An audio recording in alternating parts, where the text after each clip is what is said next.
Hello everyone and welcome to State of the Realm. This week we're going to be making up for a show we missed doing 2 weeks ago because I was in the middle of a move, and that we will finally be talking about the recent edition of The Merchant's Tale, The Merchant's Tale Advanced, and another Merchant's Tale, the latest variant and Criterion dungeons.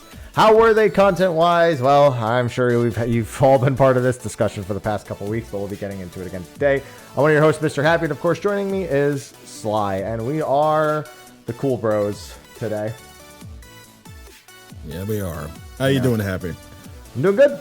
I'm finally settling into everything. My schedule is getting a little bit more back to normal, so I'm feeling a bit refreshed in that regard. I still need to get blinds on these windows, so the sun reflecting on the thing is still mind-numbing at this time of day. But fortunately, you in your own way are matching. Different glasses, but same idea. Yeah. I mean, I have blinds, and still at this time of morning, it gets pretty bright, or day. I guess it's midday now. Yeah, it's still pretty bright. So, yeah. Yeah, that's fair. Yeah, I mean, it's just this, my desk now is just whole white, so it just reflects the light back in my face. But I'll get this taken care of in the next week or two at some point. And then I can go back to living in a den of sadness. Just that, like, complete blackout. Nothing gets in, nothing gets out. Den of depression. The den of depression. That's what most gaming offices look like, if you think about it. You need to decorate. I mean, beside the cat stuff, you need. You know what you need? You need robots. That's what you need. I don't need robots. You need some robots. Definitely don't need robots. I have some monsters down there too. They're good. They're doing good. Monster? What kind of monster? I know you mean the drink, but I mean still. No, a Nargacuga. Rathalos. I didn't know they made those plush. Smile. Plush Rathalos. Yeah. Well, Monsties. Yeah, he needs some Monsties. My monsters are alive. Is the difference. Yours. Yeah. You don't have to feed and take care of. Mine shit, piss, eat, and claw at everything. Yeah, Bacon would just fight the robots, but Bacon's not allowed in here, so I'm not really too concerned about that. But yeah, we were supposed to do this show, or normally we would have done the show the week variant and Criterion had come out, but like I said, I was literally moving that weekend, so put it on delay. Everyone's had a lot of time to digest what we experienced, and I don't think it really took that long to digest it, I'm not gonna lie. No, not at all. First and foremost, thanks to the sponsors over on Patreon for supporting. Nobody has to support. All our content's available for free. Stay of the Realm and everything else on my channel. I don't charge for any of it, but to those who do choose to support, whether it be through Patreon or otherwise, thank you. It's appreciated. So variant and Criterion. First, Sly, we should go over our initial, how we've handled the content thus far. I, of course, always go, balls to the wall. Hard in the paint. Yeah, pretty much. Everything. What was your experience like? What have you done thus far? I've done advanced and standard. I haven't done another. Haven't had the time to do it, honestly. It's been pretty busy. Yeah, the first few days was just 3 and everything else that's been coming out. Yeah. Mm-hmm. Pretty much the first few days, it was just going through all the routes, getting all the routes and everything, doing all the things. Which, honestly, from a casual standpoint, doing, the normal Criterion. Variant, yeah. Oh, variant, excuse me. From a kind of pug standpoint, the community actually is really, really... They're accepting of because people really didn't, I wouldn't say they didn't give a shit, but they kind of were, they kind of just went with the flow. You just say, hey, I need so-and-so. That's fine. I'm down. Hey, can we go right? Yeah, cool. And I was the same, really. Even though I needed something else, somebody would just say it. I'm like, okay, yeah, that's fine. I'm here. I'm going to do another run anyway, so might as well. Yeah. And yeah, so yeah, the community was completely cool about, being accommodating for people if they needed a specific thing or wanted to do a specific thing to get, something done. As far as the content itself, pretty good. Pretty good. I liked it. I liked going through Corvos, past Corvos, I guess. Imaginary Corvos. Yeah. Reading Rainbow Corvos. There you go. The rewards, I like you, I really didn't give too much of a fuck about because there wasn't that much to kind of put on the refrigerator. So it was just, for me, it was just content. Honestly, there was nothing I really wanted out of the rewards.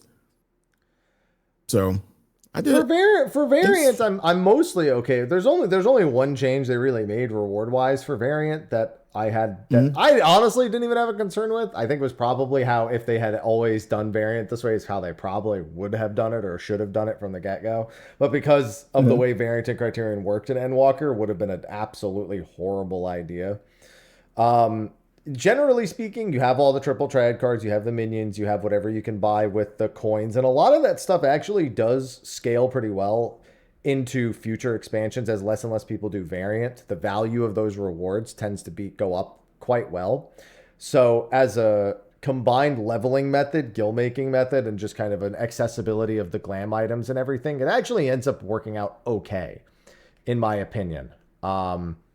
As for the reward, I'll do this in reverse because I actually did variant almost entirely on the second day of it being out, not on the first day, because the first day I had bigger fish to fry. The reward that they changed was the one for completing all paths. In Endwalker, you got a mount for completing every single path on each and every one of the variant dungeons. In this one, you got a sleeping mask. That gives big Shadowbringer's mount from leveling all jobs to 80, and then Endwalker getting a hat energy. Because that's exactly what happened. It's like we got a mount for all the Shadowbringers jobs, and Endwalker, they're like, here's a hat. And they were like, bruh. Bruh. Seriously? Which I didn't care about because I was going to level all the jobs anyway. Same here. I was going to do all the paths anyway. But I understand the gripe with it in particular because it's, when you have and you no longer have, it's easy to just be like, well, that sucks. But I also don't care about fashion accessories at all. Like, you'd think it'd make me more upset, but we'll talk about it when we talk about Variant Advanced, that this doesn't in any way actually bother me in a conceivable way. It just doesn't affect me. But the Criterion.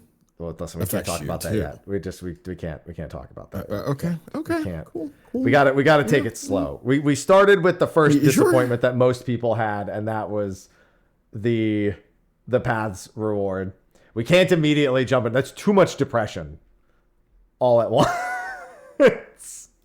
Now, I will say this. Okay. I have always experienced variant in the unintended way. Every time. Which is?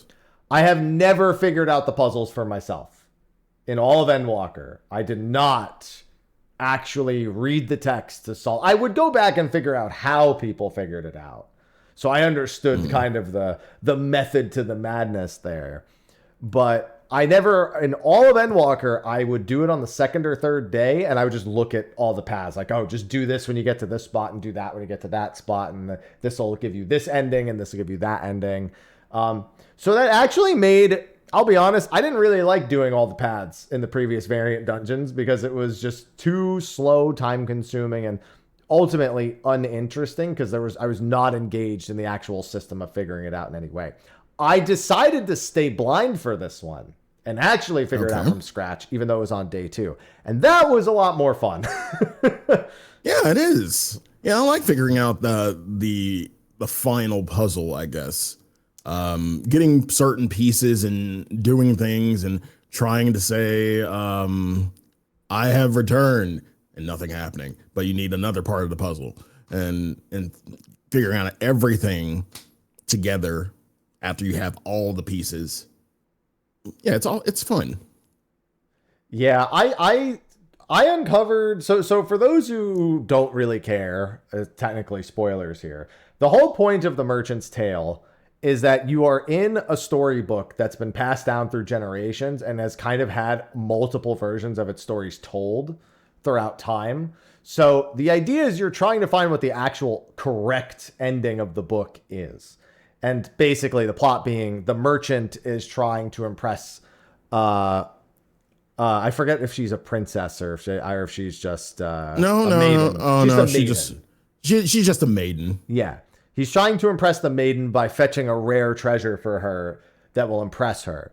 And when you do the 3 normal paths and you bring back the 3 basic treasures, she doesn't really care for any of them. She just tells you She's not sell them. impressed. Yeah, she's completely. It's not what she's looking for at all. So the idea is with all of the variant dungeons is you have to read the entries and look for hints around the different paths to find out how to get to the correct ending. And in this case, it's to get to the treasure that she values most.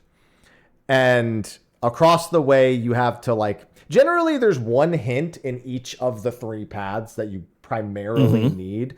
One or two of them are normally entries at the bare minimum. And then one or two of them are normally an interaction somewhere. So here you go down a path and you have to, supercharge 3 crystals to break a path to a hidden domicile that lets you know, and it gives you a hint and it says, when I need to return to help the fair maiden of the waters, that I will stand at the shore of the beach and yell, I am returned. And so you now know, that's something I'm going to need at some point in order to figure this out. And then another path will be like, there's a tale about, somebody who went out to sea and they went out to sea and they would they remember the sounds of the seashells and they found a great pearl and a clam. And that's telling you the order of the story that you need to interact with for something later and whatnot. So you're trying to find all the correct hints to find the actual true ending, which I found before finishing all the paths. I thought I had all the pieces, so I actually went and tried it, and it actually ended up being correct. And there's a whole extra secret boss down there, an extra triple triad card, technically. There's a 4th card, which I did get in one try, thankfully. I got all 4 of my triple triad cards in one try for each boss, so that was definitely nice to have. And so it's meant to be a puzzle. So if you skip that part, you are effectively skipping a portion of the content, which, as I've now experienced firsthand, drastically reduced the amount of fun that I had with Variant itself.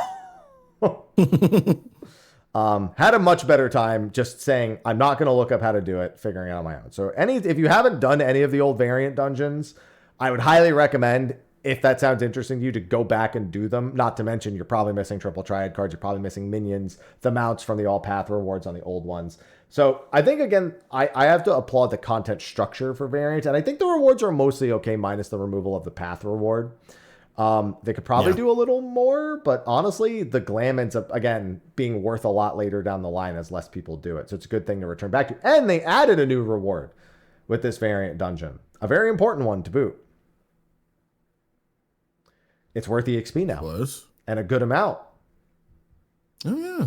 It is. You can actually level in this Variant dungeon, and it's a good amount, which gives you... I'm someone who I'd say I try hard when I go through the dungeon.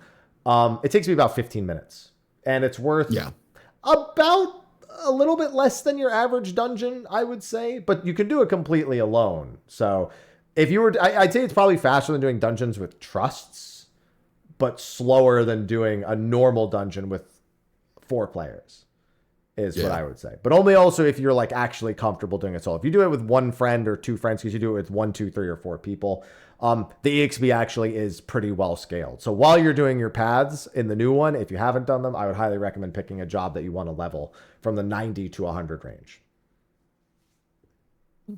So Variant gets a thumbs up for me. I thought the story was really good. I thought the puzzle was pretty well executed. 2 thumbs up for me. And I think the rewards are only okay. The path reward thing I won't defend, but I will have a comment on it as we go down the line. Yeah, I agree. 2 thumbs up for me in terms of the content, in terms of the bosses and everything. We'll talk about the secret one when we kind of get to that, but yeah. Dan! Dan da dan. No, just Dan. Just two Dans. Sorry. He killed me the first time. I got eaten. Me too. We'll talk about it. I went with a group of 4 too. We all got eaten at the same time. We didn't get eaten at the same fucking time. Yeah, we'll talk about it. God damn. Dan. But then in Endwalker, they went to Criterion, which was more like a Savage extreme-ish dungeon equivalent. And then a Savage mode of that, which is like just slightly more stats on everything, less telegraphs for the trash mobs, and then also no rewards. So whatever. And you have no extra lives. Here, they opted to skip that highest difficulty, which I completely agree with, mind you, and do Variant Advanced, which is meant to be just the bosses from the variant, the 3 main bosses, which I'm assuming why Sly will want to talk about Dan again in a second here. And you fight them in any order, and you get Corvosi brass, and you use the brass to buy items. And among those items is indeed the mount that was likely originally intended for all paths, but has now been put in Variant Advance. Yeah. My impression of Variant Advance, in as few words as possible, do that more. The game needs more of that. Exactly that. Content-wise.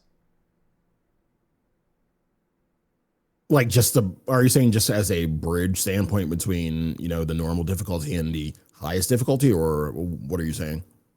As literally like a flatline difficulty parameter for other content. Like they don't have to do Variant Advance exactly, but that exact structure, yeah, knocked out of the park. Like I and you know me, I'm a masochist. You'd think I need my Savage back. I need my old. No, dude, the game needs this. The game needs a ton more stuff that's exactly in this difficulty range if they're gonna like introduce more high-end content, because it was spectacularly done in my opinion.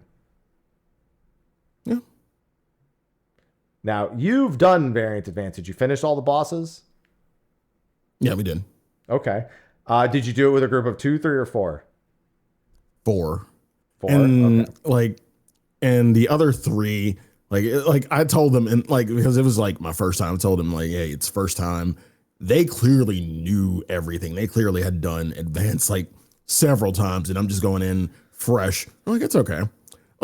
And yeah, I was definitely a bloody mess at the end of it, because I was just because there was little to no communication whatsoever. They were just doing the mechanics, and I'm just kind of picking up what they're putting down, basically dying first, but yeah, kind of picking up what they're putting down. But yeah, it was definitely a lot more interesting than the normal variant. Yeah, it definitely did some really, really neat stuff that I liked. Yeah, the big thing with Variant Advanced is that the mechanics are effectively somewhat closer to an extreme level mechanic, but with almost none of the punishment associated with doing them wrong. Unless everybody dies, which, so be it. There's a clear strategy that's intended. Some of it, helps if everybody is working together. Some of it is kind of individual responsibility. But because you have all the variant actions, you have the ability to res, we have the variant raise in particular, but you have an unlimited one. It's completely, as Chad has put it, a zombieable content. It's high-end content that's completely recoverable pretty much at almost all points. And because it scales from 2 to 4 players, how you approach it and how many people you approach and how comfortable you are with those people can vary drastically.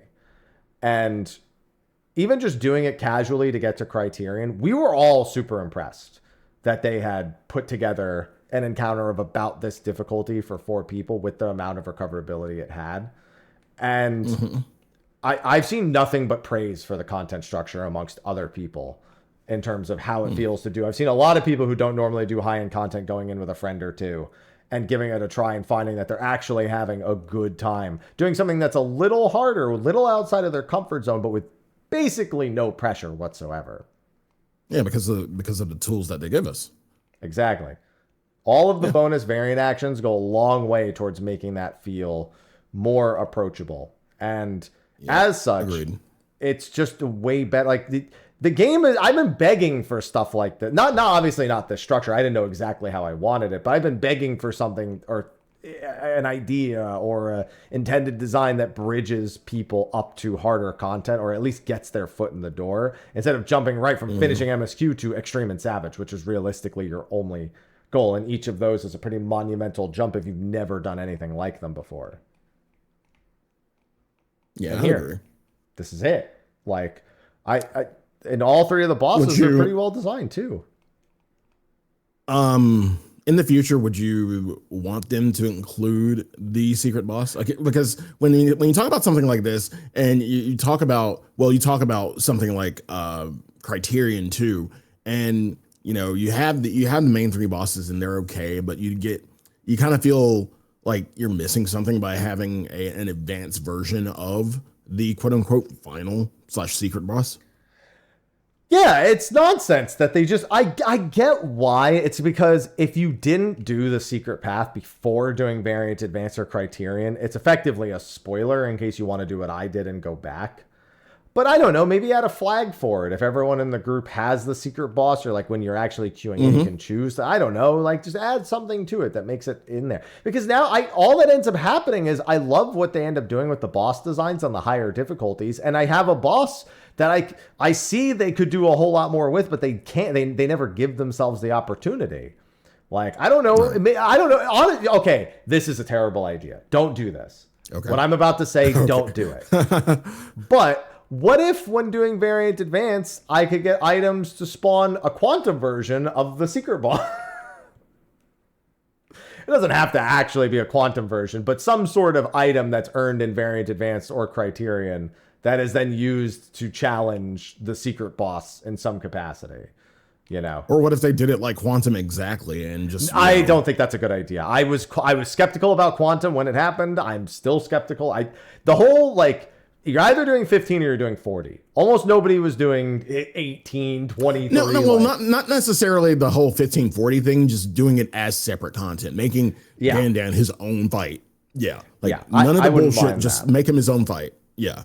Yeah. I mean, also, you could just make him, like, after you've beaten the first three bosses, ask everyone present, would you like to challenge a bonus boss or something? Like, you can make it so there's some, and if there's any no votes, then it doesn't go through. It doesn't. Everyone has to agree. Yeah. So that way, if there is that way, if you don't want to be spoiled on it, you don't have to be. I just feel like there's so much good in that, like, structure of how they go from the first difficulty to the second difficulty, but missing one of the bosses who's arguably in every single one of the variants, the secret boss has actually been the best designed boss too.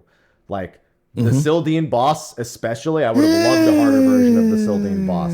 I think the only one you can argue isn't as well done is probably the Talafel. I think that's probably the worst executed one from Alo Alo. Yeah. But even then, like, it could be more could be done with it. We just don't know because they don't do it.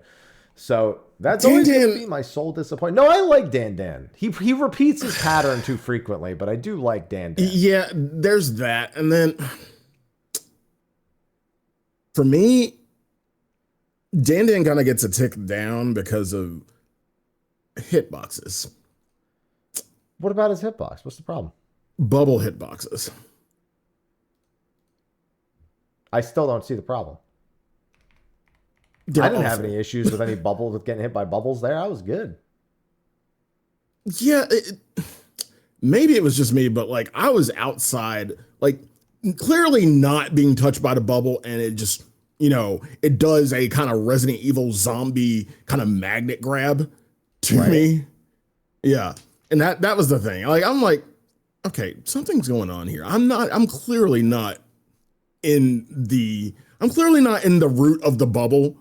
I'm like above it, like it's perpendicular to me, and I'm above it, like I'm like in front of it, and somehow like it still like magnetizes me into it, and I'm like, how the fuck?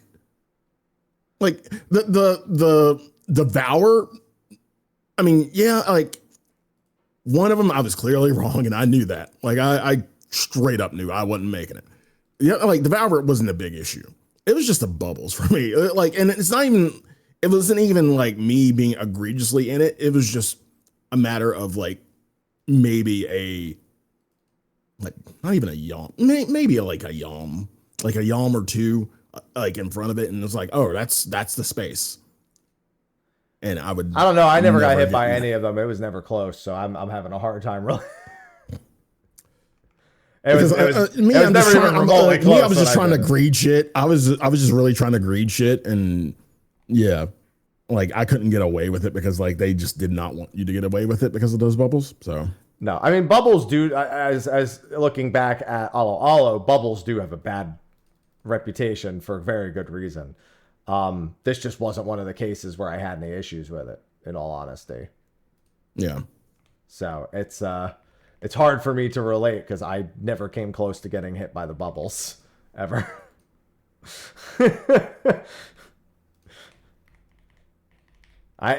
Maybe skill issue. I don't know. Okay. No. To be fair, bubbles do like I said, bubbles do have like a notoriously like bad time when it comes to hitboxes because they are detected. The way the game's detection works, for those who don't know, is it's predictive in that it tries to predict where you will be ahead of where it is. This is actually true of a lot of things, and you can do a lot of really funny things with that predictive movement. So sometimes I've escaped where it looks like I'm totally in it. It's because when the game is trying to tell you your position to make up for the latency between player and server, there's a small predictive window that is built into the game where it sees you moving in a direction and it assumes you're moving in that direction and gives you extra latency leeway to get out of it in time. Obviously, as your ping goes to 150, 200, that doesn't really matter. But when you have under 50 ping, you can do some pretty ridiculous things with it. One thing you can do if you have really high ping is really funny. You can actually step into the death wall and step back out of it. And because your ping is so unreliable to the server, you can live in the death wall briefly because the predictive pathing is not working. It depends on the death wall. Some death walls tick way too often for that to happen, but there are some funny things you can do that make it seem ridiculous. It's why also you can make it look like you're walking into a death wall to somebody on their screen because they're seeing the predictive movement. Oh, I've seen that happen so many times, especially in Raid. Yeah. Yeah. That's because of you seeing the server's predictive movement ahead of that. So there's a whole bunch of weird things that come into that. But the game uses like predictive detection to try to make up for latency. And in the case of the bubbles, it does usually mean that if you're a little in front of a bubble, it's a terrible place to be. You never want to be slightly in front of any moving projectile. Missiles, bubbles, doesn't matter. You always want to be either behind or to the side. I feel like missiles you can kind of get away with a little bit more than bubbles. Like going back to, what was it? Omega? Was it Omega? Well, 07 is the first time we ever had missiles, but there are plenty of Yeah. No, I remember a lot of very slow-moving missiles getting people and them thinking it was nonsense. That's nothing quite like a slow-moving projectile in Final Fantasy 14. I never really had a problem with the missiles, but bubbles are just fucking awful. The fists in 012 is another one. The slow-moving fists in normal mode, that they can, if you stand really close to them, they can get you as well. So yeah, you have to be careful with the predictive movement. But that's not even solely I guess a Dan thing. There are a couple of other weird snapshots. I don't know how much time you spent on the Water Maiden boss, but the ads that she summons in normal or just in it does it in any version, because she does the thing where she plays the song. And plays the song. Yeah, I never really had an issue with those. Yeah, those snapshots very early. If you try to dodge those at the last second, you will almost never succeed. No, see, I didn't. See, I kind of played that safe. I mean, to me, like those like, first of all, really easy to get, and then just like in and out. Like I didn't have a problem with those at all. On Criterion, never really got in trouble. You got to be like very sure of your movements in advance in Criterion there. Mm-hmm. The worst snapshot in the game, I still think, is actually Magitar and Fork Tower Blood. By far the worst snapshot in the game with the fucking daggers I genuinely don't. Like, I just pretend like they go off 3 seconds before they go off. Because if I try to react to them as they're appearing, I'm dead. There's literally no way around. Dude, I still think to this day the worst snapshots in the history of this game are Athena, and nothing will ever convince me of otherwise. Which part of Athena? Which thing in particular? Yes. All of her snapshots happen. All of her snapshots literally happened yesterday. If you didn't do it yesterday, you're probably getting like, you can't even like get away with what you like your normal movement. Like you have to be in place. You have to be in place like pretty much yesterday for Athena. I remember 0 snapshot related issues with Athena. Oh, bullshit. I remember absolutely 0. I remember pixel perfect safe spots. That was definitely a problem, especially when it came to caloric. But everything else, I don't remember any issues with. Just saying. God, I'd have to go back and look because goddamn, we just had so much time.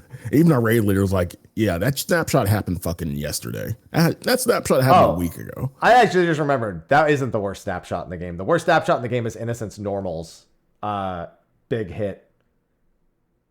Oh yeah. Because that actually snapshots at the moment you kill the last ad. So if you put shields and mid up after that, they don't count. Also, the snapshot of the ad getting pulled in and actually giving him a stack is ridiculous nonsense. That's definitely Innocence Normal in particular. Definitely, I've seen so many wipes to Innocence Normal because of that ad phase, because of the snapshots, and because of how unforgiving it is timing wise and like, you know, target switching wise and everything. Yeah, definitely sits at the top. Which of the 3 bosses that are in Variant Advance, or I guess Variant 2, are your favorites? It's probably Swordmaster. Probably Swordmaster would be my favorite, hands down. Parry is okay. Parry has has fun mechanics, I'd say. And then the mermaid. The mermaids. I thought the mermaid was simplest, honestly. In terms of like the mechanics for mermaid. Advanced, it gets she throws a little bit more, and I'm kind of glad they gave her a little bit more because her normal version was just kind of and then like Lone Swordmaster got cranked up completely, in my opinion. Parry was just, positioning and knowing your left from your right. That was basically Parry. Yeah, I would say about the same. I think everyone I've spoken to, Swordmaster has been by far their favorites across every difficulty. Yeah. And it seems the toss up whether they like Parry or the Water Maiden more. It really depends. I think that the Water Maiden on normal is slightly less interesting than Parry, but I think Parry's slightly less interesting on advanced. And then it's pretty close. I can agree with Criterion. But the Swordmaster remains, I think, the best across all of them. Swordmaster is like a cranked up version of Lala from Alo Alo. It's like way more engaging, but equal with it. What it means is that Lala has an issue back in Alo Alo, where because of what it is asking the player to do, being a very particular individual skill, if you as the player have just everyone has a mechanic they struggle with. Like I really struggle with when bosses put like clones outside the arena and figuring out like where the safe zone is. That's always been a weakness of mine. It takes me longer to learn that than anything else. With the case of Lala, it's the rotations. If counting the rotations is a weakness, you need to like figure out a way to like justify it in the shortest time possible. This is kind of like that, but it's a little bit different, but it is kind of the same learning curve that comes with Lala, and that can definitely lead to some problems on almost any of the difficulties when figuring out the sword positions. But Variant Advanced, man, they were also Sly, I'm not gonna lie, they were so close to nailing Variant Advanced rewards. They were actually like this close. It's crazy how close they were. They made one mistake. Do you know what that mistake was? No. There's a bunch of accessories and none of them have stats. If they just put stats on those accessories and made them like the same as like unupgraded tombstone gear or something, That's it. That's why I say like the shit didn't matter to me. They would have Like, nailed it. Exactly why I said the shit didn't matter to me, because it's like, okay, why am I getting these accessories? Slam. They literally just could have released all those accessories and labeled them as fending, slaying, whatever, and that's it. They would have nailed it. And I honestly think for the difficulty variant advance is getting unupgraded tombstone equivalents would have been like literally perfect. Because then they could have upgraded them through Criterion. And then that would have solved the Criterion reward structure as well. Literally. That's it. They threw stats on those. Just did their job for them. I just did their job. Literally, you just threw like they can even look exactly the same. All the accessories can look exactly the same. Just call slaying, fending, aiming, blah blah blah, and then and then for the upgraded accessory, they're called another versions. It could be like whatever maiden's earring, another maiden's ear. Some sort of or whatever sort of like extra nomenclature they could have used, and that would have been it. And they would have actually had variant advance down to a T. They were this close to getting it. And they missed, but they missed. Corvossi brass, mostly useful for the mount. Fortunately, a pretty easy mount to farm. Again, you could do it with 2 people, and the mechanics are not really all that bad. You have less reses, so there's less room for mistakes, but it's still like something you could farm with just a friend. Or, if you have a couple of friends, you don't have to make like a full 8-man group and make a big deal about it, So it ends up working out. And you do get a bunch of bonus Corvossi brass from clearing all the bosses. So, you just get a bunch of extra as long as you're doing full clears. And you still get some even if you're not doing full clears, which is also nice. Another structural thing that feels quite good is that you can actually make progress towards the rewards without full clearing in a single instance. So structure-wise, great. Just needed item level on those accessories. And I think that pretty much informs everyone where the Criterion part of the discussion is going. This is your time, Happy. This is your time. Speak your truth. Peak gameplay. Great bosses. I was so one thing that's different about this Criterion is what's it called? Is there's no trash. And I didn't know how to feel about that because I did really like the trash part of Criterion. I thought it was good to have this extra kind of mini boss in between. And as such, I was a little torn. By the time I was done with this, I didn't really mind because the bosses really are the highlight above all else. Yeah. And all the bosses were pretty well done. Yeah, but going back and looking at the other Criterions, it's those, figuring out those trash pulls in between that kind of gives it a little bit more fun, I guess, in the other Criterions. But at the same time, no matter what happens, once you can get past the trash pull, it's just one extra thing to do every time you try to re-clear the instance. So it's right now for you, it's a catch-22. Like you kind of like the trash, you kind of miss it, but it's unnecessary at the same time. Yeah. It kind of just felt, if they did like what they did with the Corvossi brass, where you can get like each boss gives you like a little bit of the reward instead of getting it all at the end, and then they give just a small amount to trash, I think that would largely resolve the issue. I think that and also I think it would just make the Criterion better as a whole. Like, I don't mind like having a full clear to get a bunch more to get towards the mount, but the idea that you can make progress towards the rewards without full clears and variant advance, I think if you're going to do 3 bosses to a dungeon and that's all for, 4 tokens and then it's 100 for, I'd rather it be like, the bosses are worth, 2 tokens each and the trash is worth 1, if you're even going to do that. And then that's it. It's just, if you get the full, and then the last boss is worth like more. I don't know. Maybe like the bosses and trash before the last boss are all worth 1. And then the last boss is worth 2 or 4 or something. And that might reduce the amount of runs, but honestly, I don't think it really matters much for this content. I think it would just feel better to feel like that incremental progress is still beneficial to the player. Yeah. So that was in terms of the actual structure. That's one improvement I would make. But the bosses are just peak. The four-man bosses in this game are just really good. All the Criterion bosses before were good. Quantum 40, even Quantum 15 was really well done in terms of boss mechanics, execution, teamwork, all of that. And here, it really isn't like any different quality wise. It's just consistently, again, one of the more fun things I've been able to do this expansion. The water boss is first. I think she's probably, being the first boss makes sense. She's probably the least painful of the three.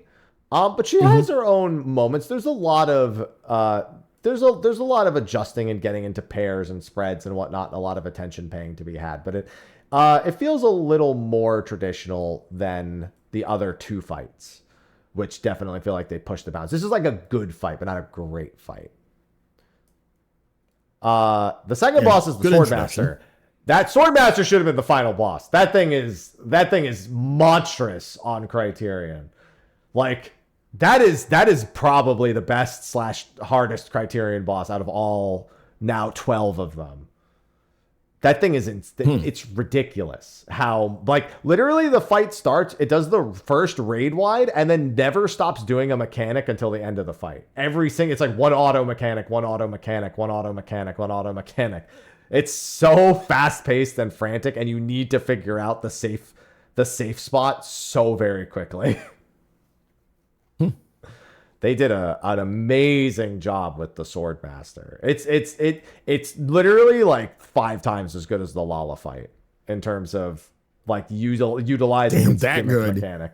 Yeah, like Lala, a lot of people hate Lala. I like Lala, but the point is like it's a lot of the same ideas, but cranked up like significantly more than the original. Like, honestly, if that was the final boss, then I don't know. Actually, if it was the final boss, it probably would have been a faster clear, because I think getting to the final boss is harder than beating the final boss, which is Parry. Parry's the final boss, because of course Parry's the final boss.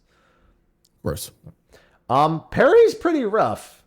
Definitely harder than the first boss, but we kind of zombied through the end of it. We just kind of like used eyes and like rezzed a few people in the last like 30% after we got past our prog point.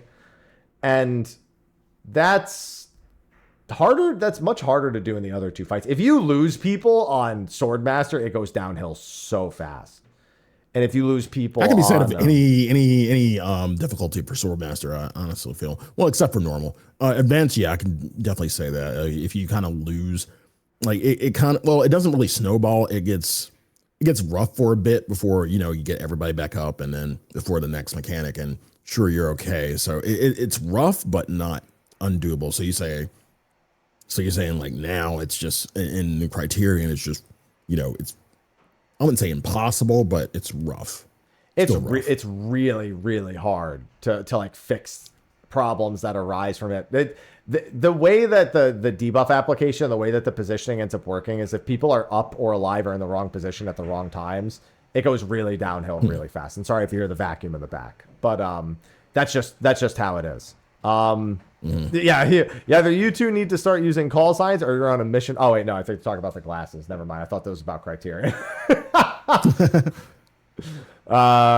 Yeah, but it is by far, I think, the most fun of the fights. I had a great time with the Swordmaster, and Parry wasn't quite as good as the second boss, but still okay. Again, it just is what it is. But man, I think the rewards are even more insulting than they were before. Oh God, we knew this was coming. Again, I kind of feel not only with Criterion, but with the game in general, this has been just a constant theme of incentive. And with this, like Criterion kind of continues the trend of like not incentivizing players to do the content. It's just the content is its own reward in itself, and that's kind of shit, honestly. It works for me doing it once or helping friends do it, or maybe randomly, right? Because I've gone back and actually done the old Criterions a bunch after clearing them. I've gone back and done Criterion. Like I have actively gone back and done them. It's not like something I never revisited ever. But that being said, I'm not exactly gonna applaud them for that. I went back and did it. It's Nope. not the same as I wanted to go back and do it. You know? So the big thing with this is there's actually an extra layer of go fuck yourself that also is present in Variant Advanced, but is here too. So for one, there is a mount. No surprise there. That was one of the primary rewards for Criterion before. I think there's a framer kit, which I think was also part of the rewards to Criterion before. There's all the materia, of course, but there's one other reward, Sly. And I am genuinely baffled by this one. Okay. Variant Advanced added an ester. Now, esters are weapon upgrade materials, as you know. Yeah. And in Criterion Savage and Endwalker, we had an ester reward there. And that allowed you to upgrade tome weapons to be the same item level as Savage weapons. Which was really cool, and it gave them a glow. I know I used mine on my Zwol crossblades for Viper. Like, I was using, like, the Savage Alo weapons on my Viper when I was leveling it. It was really cool. And that was kind of okay because, like, Criterion Savage is kind of an ultimate level thing, so getting that kind of ultimate level reward, even if it was still a little was somewhat okay. So they put an ester here, too. Okay. But they didn't put a new ester. They put the Alo Savage ester in Variant Advanced and Criterion here. That's right. I did see that. Holy shit. Yeah, you're right. Oh, my God. Yeah, we did talk about that. Like, we kind of went through the rewards and everything. Like, when I was going through Advanced, and I was just, like, looking. I'm like, that's... and ask chat. I'm like, is that the old one? I'm like, yeah. Yeah, it is. I'm like, why? So now you have what was kind of designed to be an ultimate level reward from the previous expansion for a mode that is a 22-minute, endurance fest, not unlike a current ultimate. And you've now taken that reward and put it in the current Variant Advanced, which is, like, as I said earlier, amazing accessible mode for 2 to 4 players, but also put it in the Criterion, just costs less tokens from Criterion than it does to do from Variant Advanced. But that's not even the end of it. It was glitched until like a week and a half ago, where you had to have beaten Alo Savage to even see it as a reward. So they added it with the intent of making it easier, but also forgot to actually make it easier because you have to have beaten the previous mode in order to get it in the first place. So all things about it seemed like, I guess, just put it in there. Like somebody just said, sure.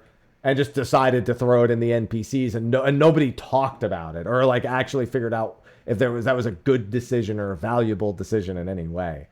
And it feels like it just makes absolutely, even now that they fixed it, I don't think it makes anyone truly pleased except for people who are in that weird space where they're more on the casual side and don't want to do a Criterion Savage level thing, but just willing to dive deep enough into the pool to try Variant Advanced, but then also have to farm it to get this upgrade material for an old Tombstone weapon from the previous expansion. For glam, obviously. Obviously. Well, so there's a lot of question marks that come with that entire string of thoughts. And I don't know how to justify any of them. Like, why not an Ester? Like, even if you wanted to return to the Ester reward, why not do it for the current Tombstone weapons?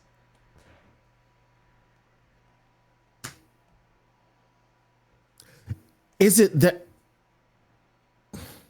Because I have to think about this. The last Criterion that came out, what was the time frame for the last Criterion for 7.55. So it was 7.25 for Sil D, 7.45 for Mount Rockon, and 7.55 for Alo. So 7.55. 7.55. When 7.55 came out it wasn't. I remember because they took so fucking long. I'm sorry. I also said 7. 6.55. Sorry, I said 7 because that's Dawn Trail. 6.25, 6.45, 6.55. My bad.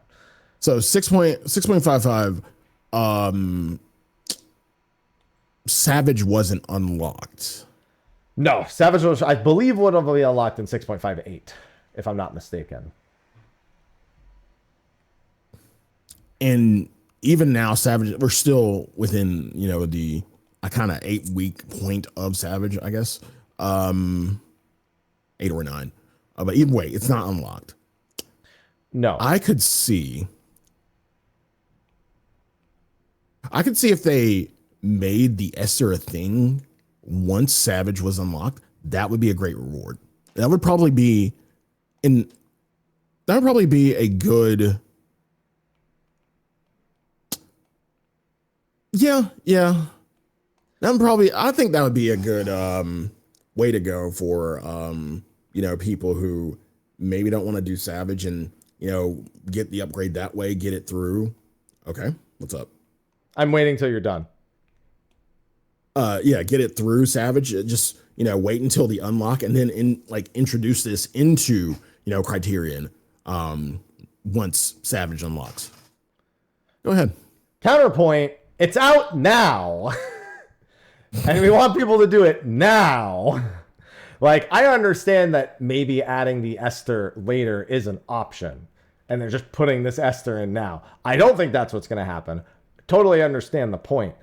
The problem is this content's out now, and this is when they decided it was going to release. So if they're going to do that, they need to maybe communicate in advance that they're going to do that and not just put this in there for the old one, which is just a really weird reward. Not to mention, it only compounds the fact that there are no other item level increases. There are no other kind of good rewards to supplement it. Like if there was decent rewards that weren't that, and then they added that later, then people go, oh, they added something new. Now I have a reason to go back and do it. Or, oh, good, I have all these tokens. I'll just spend them. Good thing I had all these spare tokens from when I did it before. Either way works. But the problem is that it's out now. And people are looking at it now and deciding if they want to do it now. They're not thinking about when they're going to do it, 6 months from now. True, but in the same breath, how long, on a realistic basis, how long could you stretch this content? I mean, the idea is you don't really stretch it so much as you release it, you give it its set place in the game, and then that's it. You don't really try to stretch a Criterion or a variant. Not necessarily, but like you said, most people were done with this within a few days, if not a week, and then it's never to be done or thought about again, right? Well, yeah, because there's no reason to. There's no reason to, exactly. I don't think I want to wait 6 months for them to add a reason. And especially when we're talking about a hypothetical addition of a reason. Especially. Yeah. We're not talking about something that is going to happen. We're talking about, like, when you meet your significant other's parents, you're not thinking, I'm going to make sure they like me 6 months from now. You want them to like you right now. I mean, you would still want them to like you 6 months. Yeah, but you're not like, I'm going to play the long game. I'm going to want them to hate me now. But in 6 months, they're going to love me. They're going to love the fuck out of me. Yeah. Or even, I'm sorry, not even love me. They're going to like me a little bit more than they did before. That is not the goal that you want in this case. Right. So the Esther just feels like a slap in the face. A slap in the face to people who actually did attempt the challenge for Alo Savage. And it's a slap in the face to all the current people who maybe just wanted rewards that were, I don't know, not recycled and are, as I said, current.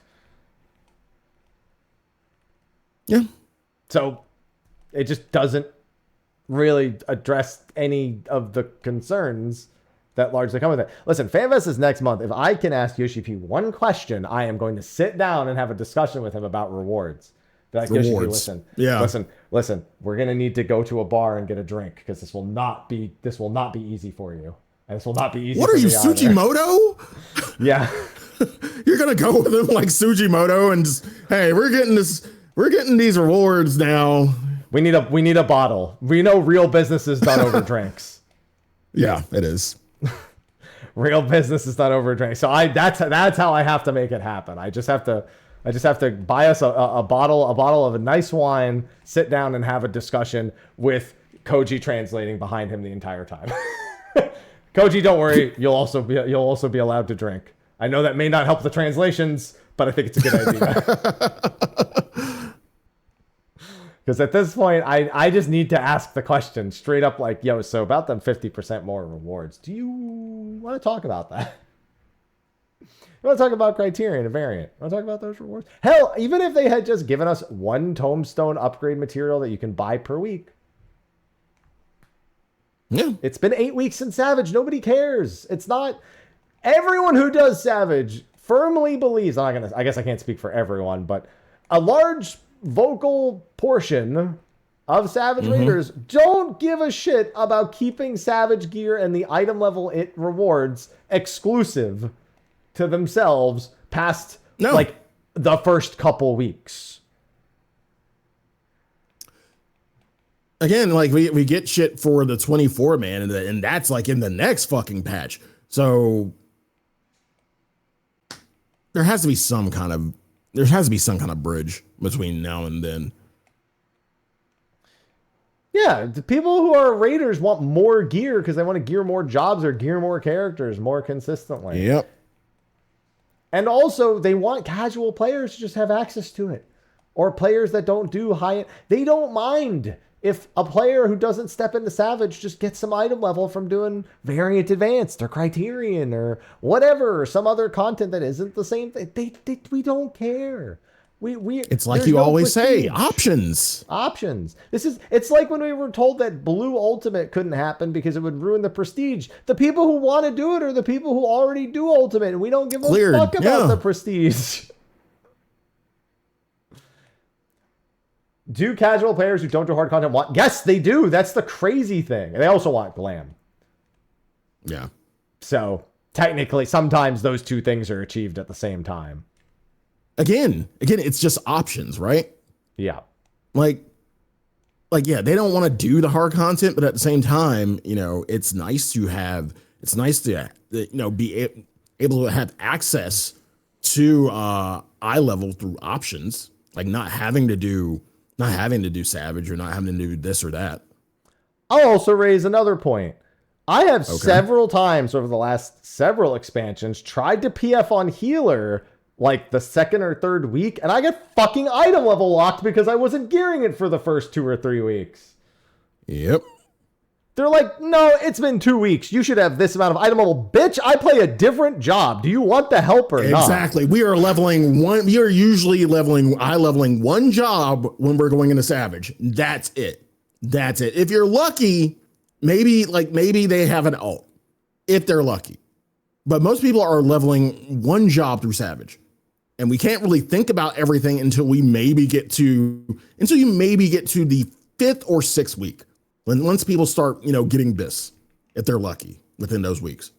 And then they just set it to BIS anyway. They're like, yeah, if I could just have like 5 item levels below BIS, it's been 6 weeks to be like, motherfucker.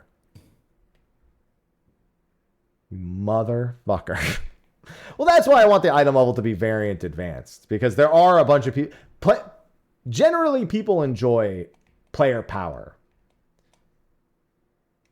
That's something that most people enjoy. Even casual players. They're just not willing to do hyper hard content to become more powerful. Right. But also, if you make it so that there's new glam and increased item level at the same time, as in the new gear is higher item level and is glam. Mm-hmm.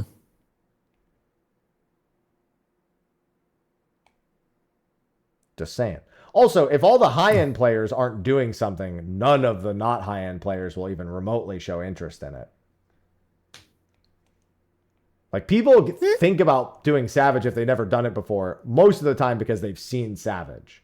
And they go, that seems fun, but, reason A, B, or C. I mean, you get the curiosity crowd, too. You get a little bit of the curiosity crowd.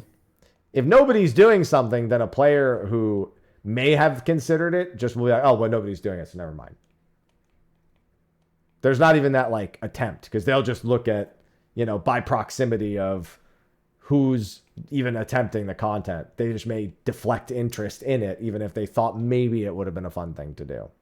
And to me, it goes back to, incentivization, and I hate to use it, but like the community shouldn't need a carrot on a stick to do content. Okay, but in the age of Fortnite, they need it.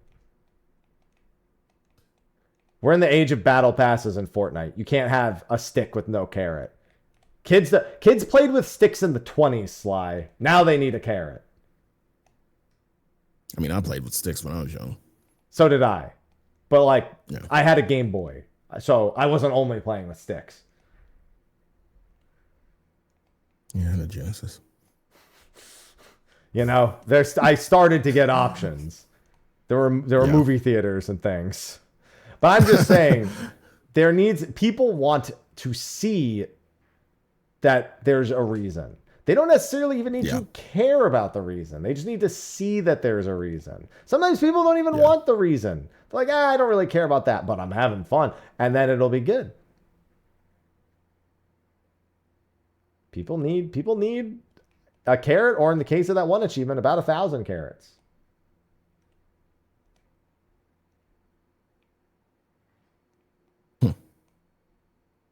Also, yeah, we've been sticking carrots on sticks for years. You can't suddenly take the carrot away.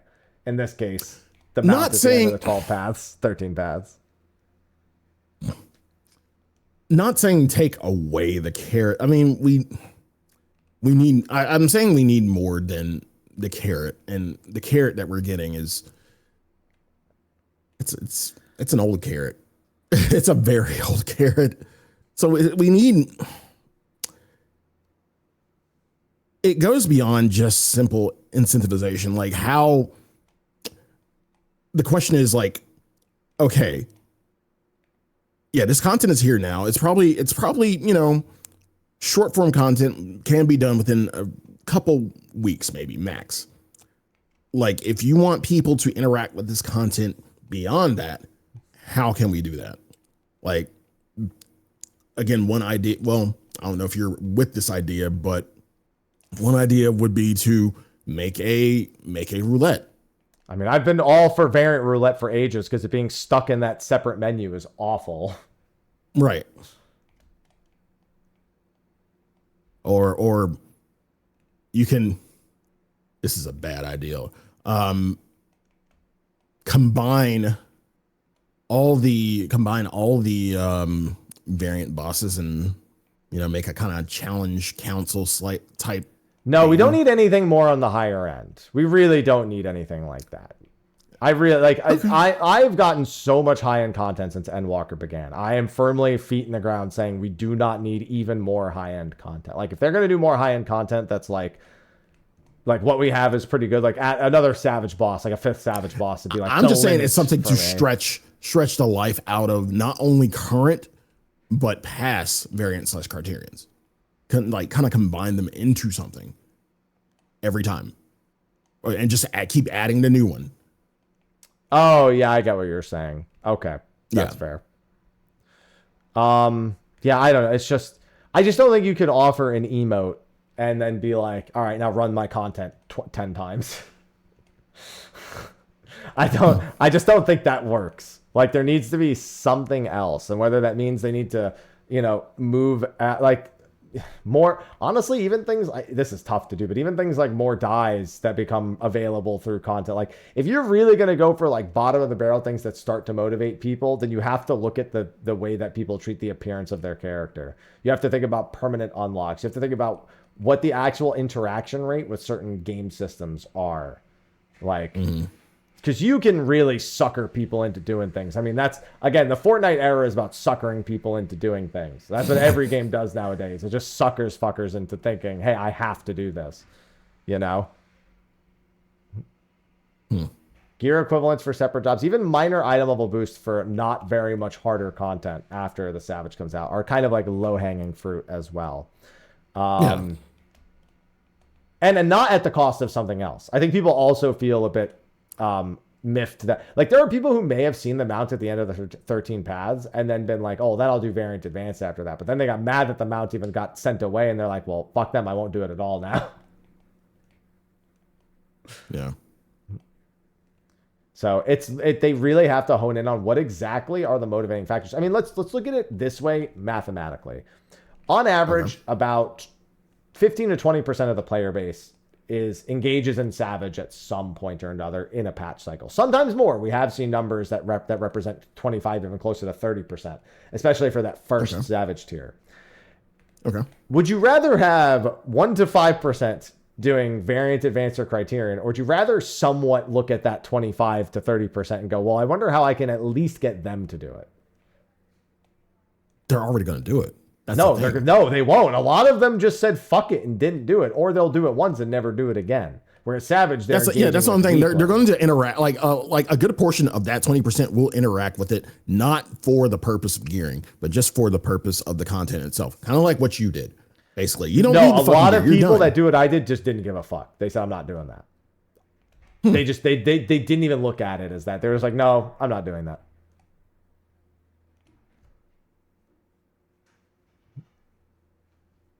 They just won't do it. And then there's people who literally won't even finish all 13 paths because of the sleeping mask, which now cuts their experience out as well.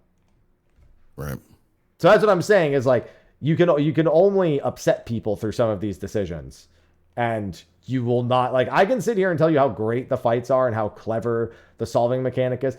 You're not going to incentivize everyone with Corvos lore. You're not going to incentivize everyone with the literary canon title, which is a great title, mind you, or the professional protagonist title, also a great title, mind you. You're not going to motivate everyone with a new framer kit background, or you're not going to motivate everyone with just an emote. Like, and the bottom line is you can't motivate everyone no matter what you do, but you have to look at a reliable... That's the thing. You have to look at a reliable percentage of people who engage with the difficulties that you're aiming at and look at how you already reward them. Right.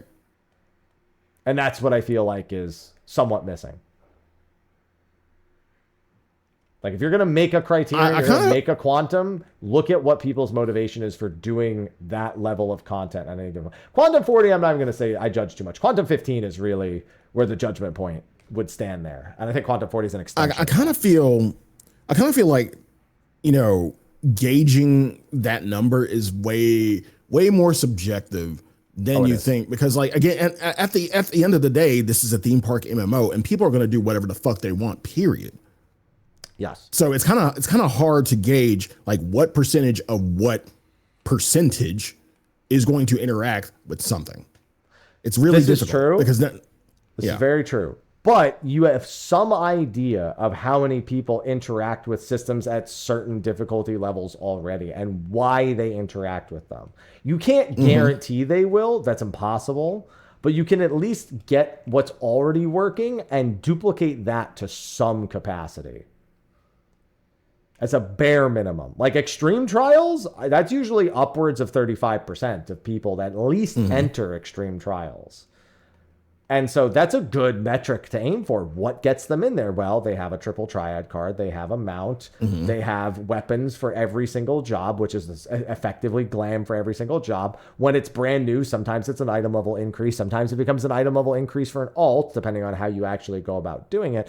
And people have no issue expansions later, you know, going back and doing those. And they're valuable when they first come out for people who want to rush the content. They're valuable later on for people who want to unsync the content. They hold those different levels of longevity. And it's a matter of, if you're aiming for that crowd, if when you design a piece of content, you go, hey, we're aiming for approximately this comparable level. You should look at that comparable level and go, well, this is why they do it. It's how accessible it is, how what they actually get out of it. And in some cases, it could be some people want to improve, some people want to log even, you know, there's a few different things. But you need to have a baseline, and you need to approach it with that baseline idea of what is at minimum, you know, been successful up to that point, even if it's a brand new idea to begin with. And then they become valuable again when they add glowy weapons later, a la what you said earlier, where they add the Esther later. There you go. Right. Honestly, one way I could see this, you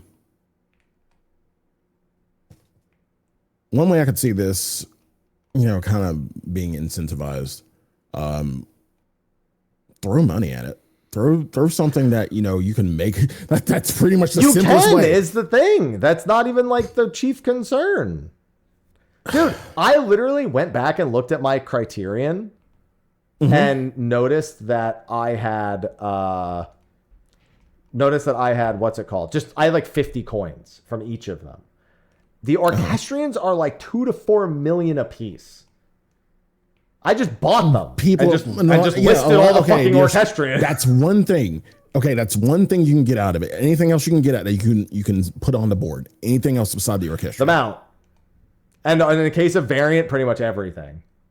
Except for the triple triad cards. And not the Esther, obviously. Yeah. I think it's reasonable to want to look at something and say that beating Savage one time through can be enough for someone. And they can never touch it again. Just clearing through the tier. And that's fine.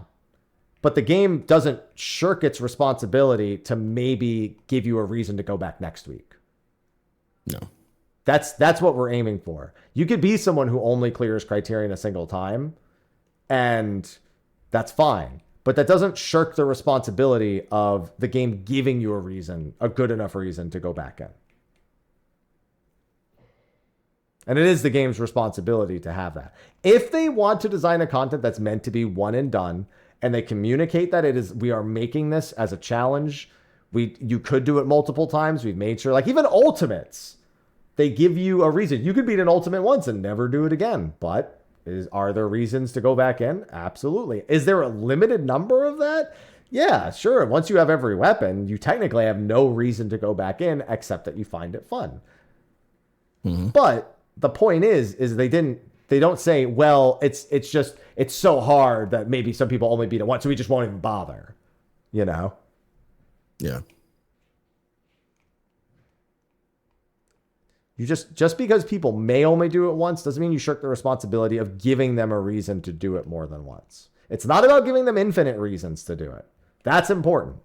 You don't want them to have to sit there and do it for fucking weeks on end. We have enough achievements in the game that already do that. We do not need content design to do that. We have our fucking 500,000 points on every crafter and gather. We have our 30,000 hordes. We have our 10,000 instinct. We have all that taken care of. We're good. If you're really looking to sit there and do the same fucking thing for 12 hours a day, I can throw you a handful of achievements right now that will get your ass in your seat and you will not be going anywhere. I fucking promise you that.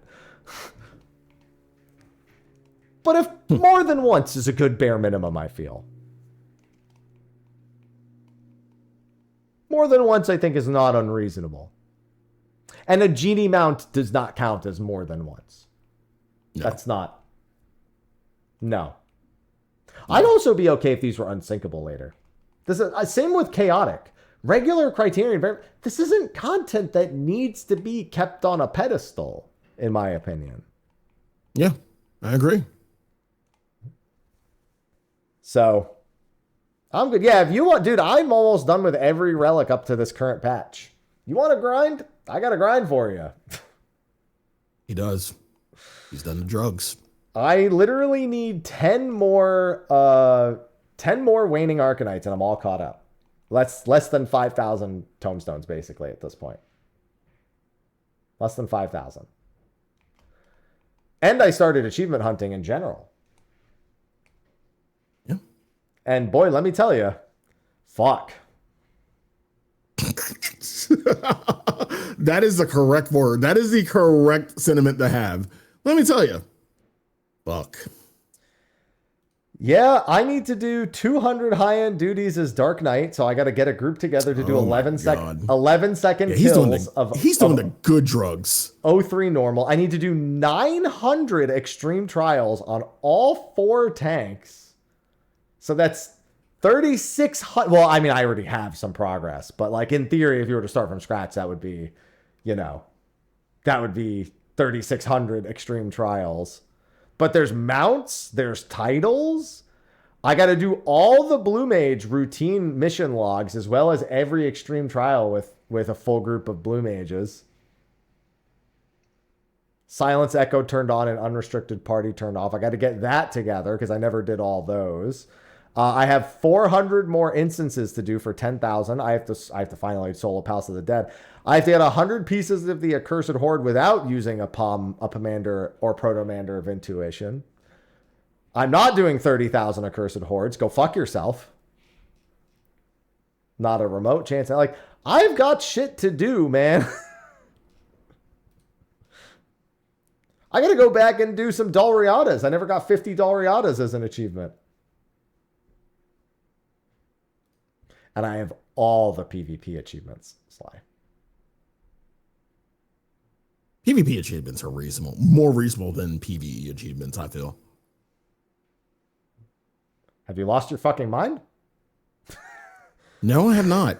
In comparison to the shit that you listed? Do you want me to start listing what some of the achievements are in the PvP? Go ahead. Go ahead. And we can compare. Okay, first of all, there is an achievement for every competitive rank. So Omega and Ultima do technically have achievements now. Yeah. You have 5,000 matches in the Feast, Fold, and Crystalline Conflict. You have triumphing in 5,000 matches in Feast, Fold, or Crystalline Conflict. You have participate in 1,000 matches of Feast or Crystalline. It's weird how that doubles up. You have triumph in matches of Feast or... Oh, it's because they had to include Fold because they're for the old Fold achievements too. Now that makes sense. So there's some double ups here. Then we just have doing 1,000 matches strictly as tank, 1,000 matches strictly as melee DPS, and winning. 1,000 matches strictly as ranged physical, and 1,000 matches as ranged magical, and 1,000 matches, and these are all winning. So it's 5,000 individually as healer. So 1-5 for each role. We have the recording KOs one is actually really easy. I'm not going to use that one. 5,000 assists is also really easy. Oh my god, Wings of Steel, 1,000 rival wing wins. Wings of Fire, 1,000. That's just a consequence of the fucking content being.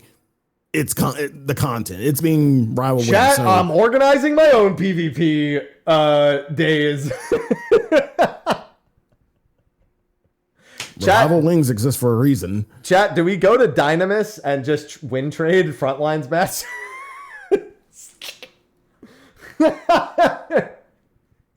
No, we probably shouldn't do that. No, don't even put that in the ether, man. I'm telling you what, next time that the what's it called comes around, the fucking Fall Guys things, I'm organizing a 24-man and I am fucking farming 100 wins off my chat. I am promising you that. Oh my god.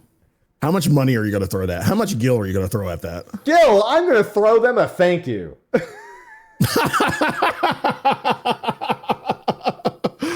I'm gonna throw them a fucking thanks. Keep it moving. And I'll do more matches after the 100 so they can also they can work towards wins too, you know, I'm saying.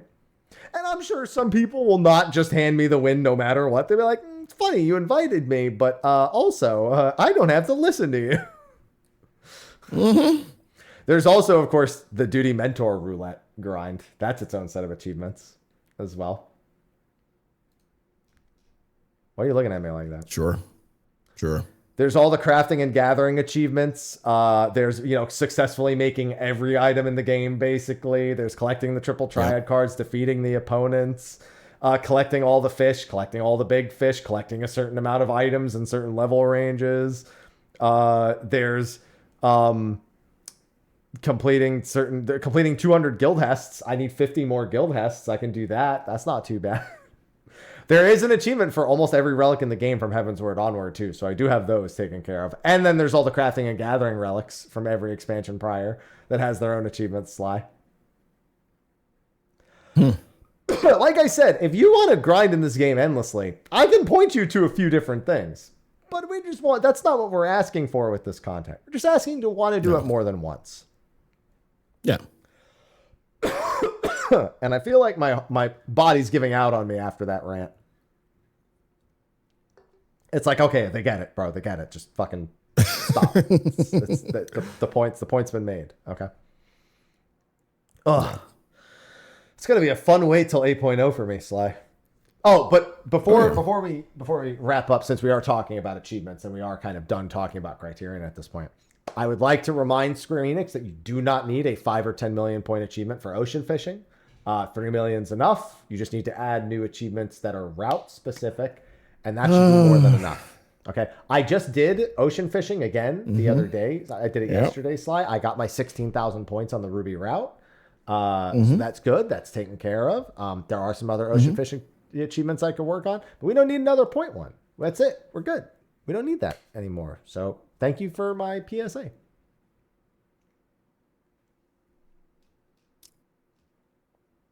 Man, once that achievement shows up, you're just going to completely have a bowel movement and lose your shit. I'm having a bowel movement thinking about that scenario. Like I almost shit myself right now. Just on principle alone. That's bad enough. Like, I'm good. Sly, I also have 3,600 leave quests towards the 15,000 leave quest achievement. Just from the no, that's Guild Hest. Never mind, different thing. No. Well, I mean, I think that's it, because I think you have to do 5,000 battle, 5,000 trade, and 5,000 field, if I'm remembering correctly. I don't think you could just do 15,000. I think you have to hit 5,000 in each category for that achievement, but I don't remember for certain. Pretty sure that's the case. All the same, that means I'll be done in about 5 years.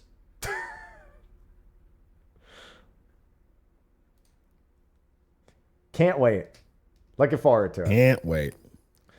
All right. Well, I think that's good enough for me at this point. Yeah. I think I've Yeah, I think so too. I think your body is telling you that's good enough for you. Yeah, it's telling me that I should go consume some food and clean up around the house before the mega fishathon later. Yeah, more fish. More fish. More fish. I started today on a high note, dude. I'm riding high. Like if I don't catch any fish tonight, that's fine. I already won today. So, for those who missed it, I started stream and immediately caught Elad's scan, and then now that's done. So Elad's scan was easy. I don't know why everyone kept warning me about it. That was a great one. Got my salad. But yeah, no, there's for those who are interested, we're going to be doing a small little train on Coworld, but this is technically a 24-hour event. Every legendary fish in the game will be available within a 24-hour time frame starting at 5:06 p.m. Eastern. That is when Snowy Paraxis will be available. And then about an hour later, Sidereal Whale, and then so on and so forth. That's over the course of 24 hours. Every single one will be done. So, I'm going to do a bonus stream tonight, or I'm going to be working on the few that are available from like 5 to 9. That's like 4 or 5 different fish, approximately. Something in that vein. You gonna fish, Sly? Tonight? You gonna fish? No, I gotta do Gloomhaven.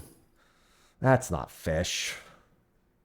No, it's not. It's more depressing. Wait, depressing? But people love fish.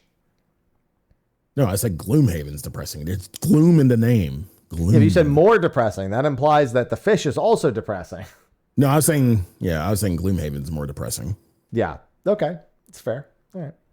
Well, yeah, with that, I think we are good to wrap up. I think we're good to wrap up. I think we're good. Yeah. All right. Well, with that, Sly, thanks for joining for this week's show. No problem. Yeah. I would like to plan a show for next week, but I gotta throw a few feelers out there for a couple things. Yeah. So we will see. That'll be definitely a play by ear for the time being. Yeah. So with that, thanks everyone for watching. Sly, you know how to do your sign off. I don't need to instruct you. Yep. You can find me at twitch.tv/Sly, aka Gray Fox. You can find me on Twitter at Sly, aka Gray Fox, youtube.com/The Velvet Room. Yeah, just pretty much returning to Egg and doing more story, building the team, getting all the monsties. Gloomhaven tonight. There's gloom in the name. Yes, it's a depressing area. We get hit, we almost die, and it's depressing. There's nothing happy about Gloomhaven. No, I'm happy. Of course. Bourbon night tonight. Next week is my 10-year partnerversary. I'm old. I'm old on this platform. Yeah. So I'll have a 10-year partnerversary celebration next Friday as well, in the case we don't have a show. So you're more than welcome to come, hang out, celebrate me being old on this platform. I love celebrating old. Celebrating old's a good thing. Happy, what about you? What do you got going on? I am finally mostly settled with the move, so I'm just getting back into my regular schedule.